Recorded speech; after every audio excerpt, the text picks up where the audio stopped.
quel que soit ce que nous faisons, nous avons besoin d'avoir un bon témoignage pour que d'autres puissent nous suivre.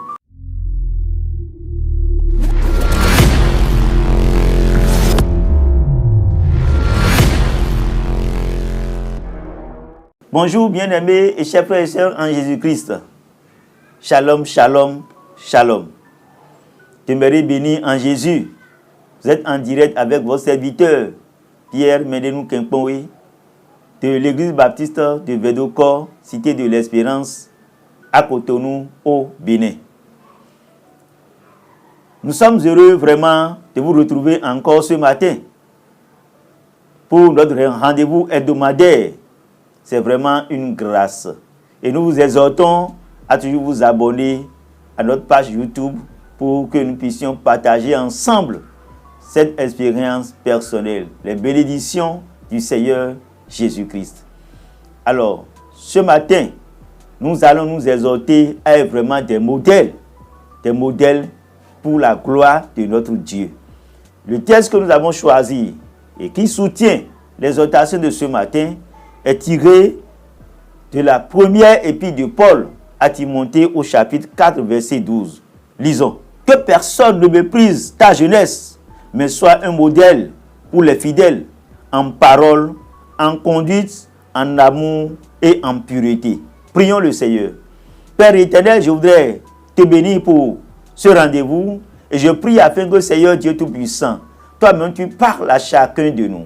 Et que Seigneur Dieu Tout-Puissant, tu parles au cœur de tous tes enfants qui nous suivent actuellement. C'est au nom puissant de Jésus que nous avons prié. Amen. Alors, l'apôtre Paul devrait donner de sages conseils à son fils spirituel Timothée.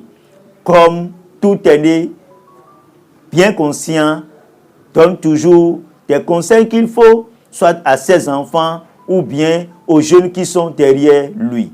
Alors, Paul devrait vraiment œuvrer dans ce sens pour que le ministère de son jeune et collègue Timothée puisse être davantage un ministère fructueux.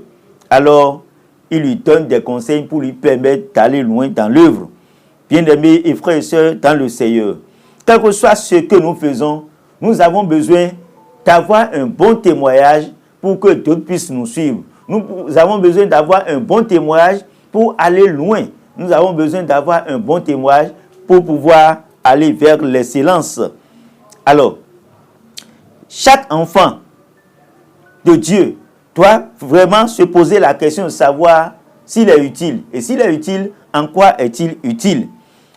Est-ce qu'il est un modèle? S'il est modèle, en quoi est-il modèle? Est-ce qu'il est un modèle à suivre ou un modèle à mettre de côté? Est-ce qu'il est un modèle pour juste quelques personnes ou bien un modèle pour toute une société? Alors, Paul recommande d'abord à Timothée de ne pas se laisser mépriser. Alors, pour ne pas se laisser mépriser, tout dépend de la dimension que nous-mêmes nous donnons à ce que nous faisons. Tout dépend de la considération, de la valeur que nous-mêmes nous donnons à ce que nous faisons. Mais mon frère, ma soeur, dans le Seigneur, dans la société, pour que tu ne sois pas méprisé, c'est à toi de donner de la valeur à ton métier. Que fais-tu? Et quelle valeur donnes-tu à cela? Et quelle importance donnes-tu à ce que tu fais? C'est cela qui fera que les hommes viendront vers toi pour te recommander, pour te confier vraiment des travaux, des tâches, pour te solliciter pour certains services. Mais si tu fais ce que tu as appris avec négligence, alors personne ne viendra solliciter ton expertise.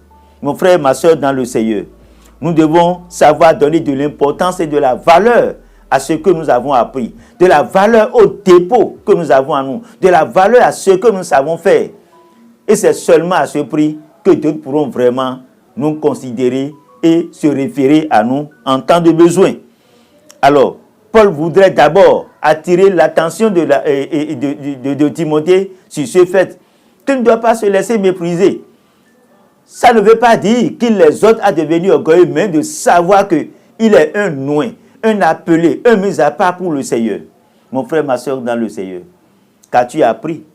Quelle considération donnes-tu à ce que tu as appris?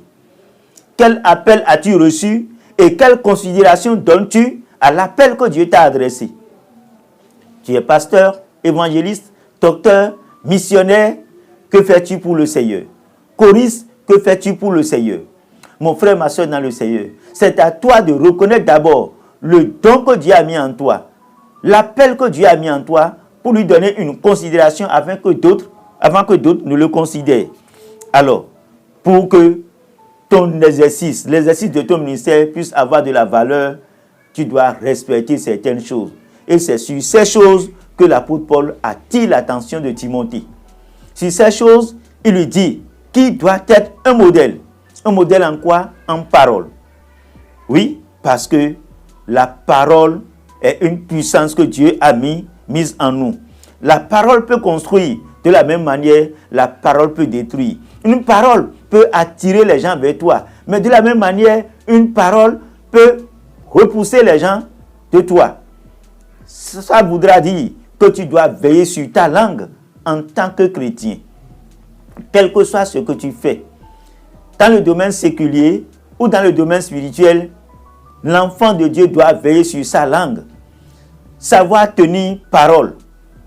Si tu es un homme de métier et si on te confie quelque chose, on te commande quelque chose, tu ne peux pas dire viens demain pour prendre et on viendra et ce sera effectivement livré, alors c'est que tu repousses les gens. Ou bien tu es un commerçant, quelqu'un qui vend même au marché et tu as une boutique, ou bien tu as une boutique et toutes les fois que les gens viennent vers toi, il n'y a pas un bon accueil, alors les gens iront ailleurs. Ou bien tu es dans le domaine de la médecine et si on vient, il n'y a pas l'accueil, mon frère. L'accueil est la vitrine de la médecine. Et l'accueil est d'ailleurs la vitrine de tout métier. Cela voudra dire que notre parole importe beaucoup. C'est très important. Même dans le foyer, il faut avoir la parole qu'il faut pour garder sa femme, la parole qu'il faut pour garder son mari. Encore si on vient dans l'église, il est très important que le chrétien veille sur sa parole. L'enfant de Dieu veille sur sa parole parce que nous utilisons notre langue pour parler à Dieu, pour prier, demander des choses à Dieu. Et cette langue que nous utilisons pour prier, parler à notre Dieu, nous ne devons pas l'utiliser pour dire des choses qui ne glorifient pas le Seigneur. Ça veut dire que l'enfant de Dieu doit veiller sur sa langue. Mais l'apôtre Paul continue en parlant de la conduite.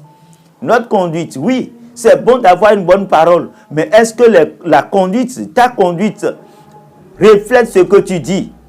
Si tu dis et c'est contraire à ce que tu fais, alors ça veut dire que tu n'es pas quelqu'un qu'on peut suivre, imiter. Le comportement, ton comportement dans la société en tant qu'enfant de Dieu, est-ce que ça annonce l'évangile? Ça montre le bon témoignage. Ça montre que tu es quelqu'un qu'on peut suivre. Il n'est pas rare qu'on voit certains parents refuser certaines amitiés à leurs enfants.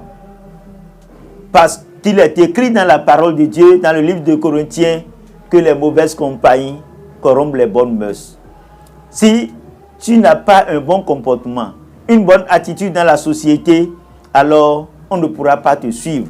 Et en tant que chrétien, en tant que leader chrétien, nous devons avoir un bon comportement, une bonne conduite, de façon que d'autres pourront vraiment nous prendre comme exemple à imiter. C'est pour cela que l'apôtre Paul lui-même dit souvent, soyez mes imitateurs comme je le suis moi-même du Christ.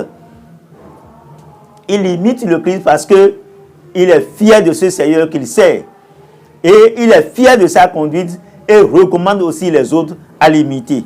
Mon frère, ma soeur dans le Seigneur, l'apôtre Paul continue en demandant d'être un modèle en amour, un modèle dans la foi, un modèle dans la foi, un modèle en pureté. Et permettez-moi de ramasser ces trois éléments pour dire que le Seigneur Jésus lui-même a dit dans Jean chapitre 13, verset 34, que nous puissions nous aimer les uns les autres. En tant qu'enfant de Dieu, tu dois démontrer de l'amour pour les autres.